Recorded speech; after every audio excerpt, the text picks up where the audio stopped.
What do I find humorous about covert abusers? Thank you so much for asking. First and foremost is how much they will display who they really are, and depending on who they're speaking to, how high that person is vibrating, their level of consciousness. Some people love to sip up the false info, you know what I'm saying? Thinking they're drinking tea, baby, that's hot piss. Now, when you're dealing with somebody with antisocial personality disorder, right, that's a plethora of things. So it's like the narcissist in them has to kick you down to somebody else, right, so they could feel above you, telling somebody else what a piece of shit you are, blah, blah, blah, but also simultaneously telling them things that they did for you to make them, again, seem like they're above you, they're this great person, and you're just an ungrateful piece of shit, when in reality, you saw them for who they really are. Then there's the sociopathic trait in them, right? They have to describe themselves, who they are covertly when nobody's around, and they love to sit back and watch how somebody else reacts, thinking that it's you. Two people I'm gonna call out for entertainment purposes only, TikTok. Nobody has to believe what I say. When my ex was doing this to me, right, he had not only slept with multiple friends of mine, people in my family. It's like, bro, 1, 2, 3, and you already know we're getting the steps in, so shorty's getting out of breath. I feel like the smear campaign is equivalent to a gas leak, right? They come in discreet, they let it trickle in, and they just leave like little nuggets of info, false information to the people that you love, to just start painting the picture. They're obviously not going to come out with this absurd accusation about you. They're going to just drop little things. But it's also the simple fact that they're communicating with your people behind the scenes, right? Now with my ex specifically, I woke up in the middle of the night when we were vacations or had people visiting, and I caught him with 2 different family members of mine, 2 separate times, not in the act, but like they were behind closed doors, and I just like went back to bed because I was like, what the fuck? One of which, he came out of the shower and got back in bed with me, and I was like, ah! But it was after a lot of drinks, like having a reunion with these people, you know what I mean? So like not being all there and me being perplexed by it, waking up in the middle of the night being like, what were you doing? One of which, and this is the stuff that I really need brought to the light, because if this was being done to me, it was being done to so many other people. That's how these people operate. When I specifically ask what were you doing in the bathroom with so-and-so, it was like mumbles of bullshit, and then I felt a very like bad pinching sensation in my toe. And it was only a matter of seconds before it was lights out. And I want to stress that these are drugs that were taken, I think, from the police den. Confiscated narcotics are being swiped by officers who take part in a much bigger agenda. And keep in mind, I tried speaking up about this to so many people. I wrote to the FBI.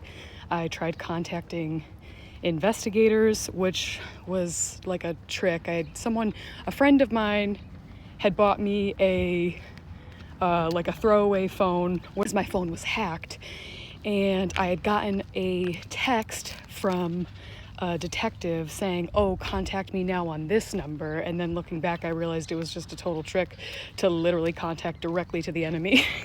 But it was wild to just awaken to like the fact that this whole thing was organized crime. It wasn't just my ex that was abusing me. He was doing it with purpose to have other people be able to get away with funds that were supposed to come to me. One of the most heartbreaking things was seeing people that were supposed to love me literally smile with their eyes when I was desperately trying to explain things that were happening to me, but because of how I was articulating it at the time, was honestly making me sound cuckoo for Cocoa Puffs. But that's why these things are done with purpose, so if anybody tries to speak up, you sound like a total nutbag, you know what I mean? Oh. How are you? Okay, so I just watched that back, and I feel like I should include this detail just so people are aware, you know what I mean, of my understanding of the severity of publicly accusing somebody of injecting narcotics into my toe, you know what I'm saying? But it wasn't just that. It's also what was done to me each time that he had injected something into my toe. He was doing weird things to my body, videotaping it and earning compensation online while sending it around to other people thinking that it was me. Like the most brutal sabotage. And then other people jumped on the bandwagon to continue smearing me, but also earning compensation on my behalf. And it's the simple fact that nobody has to believe what I say.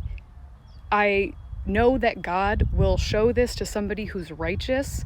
And it's like, if anybody else has gone through terrible SA, just the weirdest abuse you could think of, it wasn't for nothing. So that's why I literally left my whole life behind. I left all my belongings, I quit my jobs.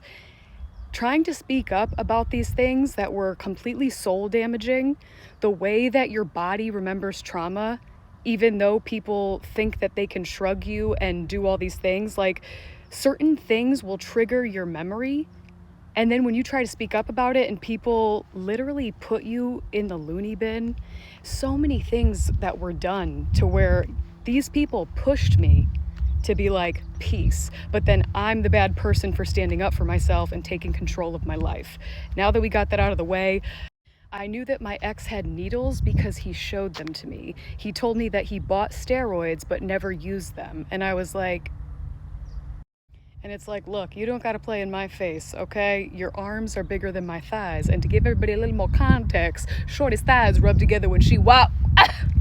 But these are also things you got to pay attention to. He showed me those needles because he thought it was funny. You know what I mean? He knew his plans. He knew what he was doing behind the scenes, and he's throwing it right in my face thinking that I'm a total dumbass. Honestly, just to call myself out, I was being a total dumbass.